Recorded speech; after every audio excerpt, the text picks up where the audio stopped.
تمہیں ایسا کیوں لگتا ہے؟ وہ اسے نظر چرا کر اٹھے اور ٹہلتے ہوئے ڈرائنگ روم کی کھڑکی کے سامنے جا کھڑے ہوئے۔ یوں لگ رہا تھا انہیں بولنے کے لیے مہلت کی ضرورت ہے۔ کھڑکی سے باہر لان میں بکھری دھوپ کو دیکھ کر وہ گویا ہوئے، میں ملیحہ سے محبت کرتا ہوں، کرتا تھا، کرتا ہوں اور مرتے دم تک کرتا رہوں گا۔ کچھ سیکنڈ پہلے مریم کے ذہن میں اسپارک تو ہوا تھا، مگر نور الہدا کی زبان سے اعتراف شاکنگ تھا۔ وہ دنگ رہ گئے۔ موت بھی ملیحہ کے لیے میرے احساسات کو بدل نہیں سکی۔ تمہیں شاید عجیب لگے کہ کوئی کسی مرے ہوئے شخص سے کیسے محبت کر سکتا ہے، مگر زندگی اور محبت میں یہی تو فرق ہے کہ زندگی ختم ہو جاتی ہے لیکن محبت ختم نہیں ہوتی۔ ہمارا رشتہ بہت انوکھا تھا اور ہماری محبت بہت پاکیزہ اور خوبصورت، بالکل ملیحہ کی مسکراہٹ کی طرح بے ریا اور خالص۔ ہمارے درمیان پانے کا نہیں، دینے کا رشتہ تھا، اور ملیحہ کو دینے کے لیے میرے پاس سب سے قیمتی چیز میری محبت تھی، اور میں نے اپنی محبت کو اس پر بے دریغ لٹا دیا۔ میں چاہتا تھا کہ دنیا بھر کی خوشیاں اس کے قدموں میں ڈال دوں۔ اگر میری زندگی اس کی ایک مسکان کی قیمت ہوتی تو میں کھڑے کھڑے جان دے دیتا۔ دنیا میں سب سے زیادہ مجھے اس کی پرواہ تھی۔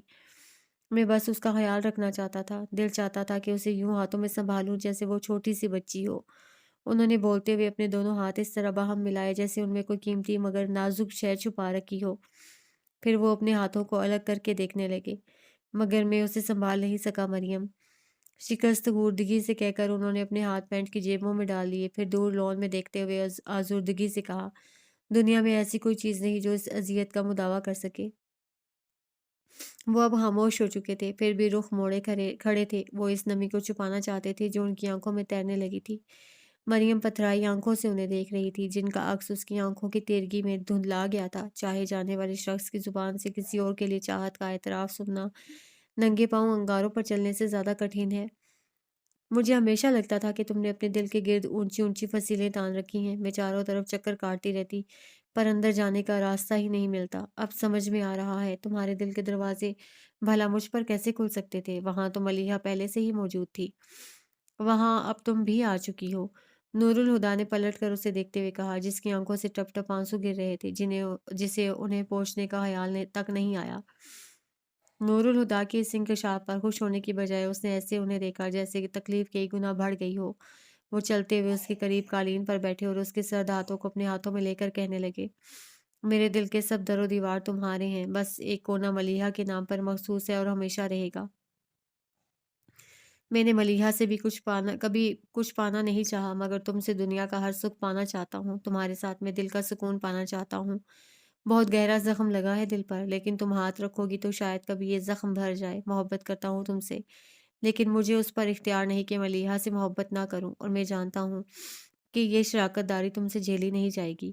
دل گرفتگی سے کہہ کر انہوں نے مریم کے ہاتھ کو چھوڑنا چاہا، مگر مریم نے انہیں اپنے ہاتھ چھوڑنے نہیں دیے اور ان کے ہاتھوں پر اپنی انگلیوں کی گرفت مضبوط کرتی وہ سہمے ہوئے لہجے میں بولی، کھونے کی بات نہ کرنا نور الہدا، میں شراکت داری برداشت کر لوں گی، پر تمہارا دور جانا مجھ سے برداشت نہیں ہوگا۔ اور پھر ملیحہ زندہ تو نہیں ہے، مر چکی ہے، کیا فرق پڑے گا؟ اگر تمہارے دل کے کونے میں پرانے سکوں کی مانند کچھ یادیں پڑی بھی رہیں تو تمہارے دل کے باقی گلی کوچے تو میرے لیے ہیں۔ وہ کہہ رہی تھی کہ اسے فرق نہیں پڑے گا، مگر ان کے ہاتھوں پر سر رکھے پھوٹ پھوٹ کر رو بھی رہی تھی۔ نور الہدا نے نرمی سے اپنے ہاتھ چھڑا کر اس کے سارے آنسو اپنے ہتھیلیوں میں جذب کر لیے، پھر اس کی آنکھوں میں جھانکتے ہوئے سوال کیا، مجھ سے شادی کرو گی؟ اور اقرار میں سر ہلاتی مریم ان کے ہاتھوں میں چہرہ چھپا کر ایک بار پھر رو پڑی۔ دیکھ لیجیے گا، میرے جانے کے بعد آپ کی بیگم آ کر مجھے ریپلیس کر دیں گی۔ ملیحہ کی آواز نور الہدا کے ارد گرد گونج رہی تھی۔ ایک ماہ بعد مریم یزدانی نے مسز نور الہدا فاروقی بن کر قصر فاروقی میں قدم رکھ دیے تھے۔ لون کے نیم تاریک گوشے میں تنہا کھڑے نور الہدا روشنیوں سے سجے قصر فاروقی کو بڑی آسیت سے دیکھ رہے تھے۔ ان کی آنکھوں میں 2 سال پہلے کی ایک ایسی ہی رات کا منظر کسی فلم کی طرح گھوم رہا تھا، اور اس رات کی قیامتیں انہیں ایک ایک کر کے یاد آتی گئیں۔ کوئی شخص تمہارا نیم البدل نہیں ہو سکتا۔ دکھ جب ایک بار وجود میں گھر کر لے تو پھر کوئی خوشی خوشی نہیں دیتی۔ وہ اپنے دکھ کی دوا لینے مریم کے پاس چلے آئے۔ وہ غیر روایتی سی لڑکی ان کے انتظار میں روایتی انداز میں دلہن بنی چہرے پر گھونگھٹ ڈال کر بیٹھی تھی۔ نور الہدا اس کے قریب بیٹھ کے تو وہ اپنی بولڈنس کے باوجود خود اپنے وجود میں سمٹ گئی۔ نور الہدا اس کی شرم کو دیکھ کر مسکرانے لگے، پھر انہوں نے دھیرے سے اس کے گھونگھٹ کو الٹ دیا۔ سرخ کامدانی دوپٹے کے حالے میں اس کا سجا سورا روپ دو آچا تھا۔